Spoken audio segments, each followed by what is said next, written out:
Assalomu alaykum aziz aka-ukalar, aziz do'stlar. Mana Inkardi plashatkasi, bunaqa kichkina plashatkasi ham bor. Bu inline ekan. Avanta. Ana Rustam aka o'zi ham shu yerda. Rustam aka bir narsa deb qo'ying. Assalomu alaykum aziz obunachilar. Shu bugun ertalab videoga kutib oldilar aeroportdan.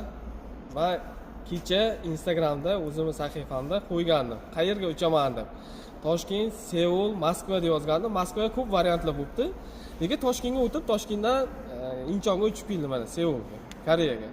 Tak что biz shu yerda bemalol murojaat qilaverasizlar. Luboy mashinani harakat qilamiz, arzon variantda chiqarib berishga sizlarga. Sog' bo'linglar, salomat bo'linglar. Videoga bitta like bosib qo'yinglar. Gap yo'q. Mana aziz do'stlar, shu yerdamiz. Mana ish boshlandi. Mana Staryoni ko'rgani kelganmiz, klient ishini hozir tekshirib отчетlarni beramiz. Qolgan mashinalar ham bor. Kimga qanaqa mashina kerak bo'lsa tayyor.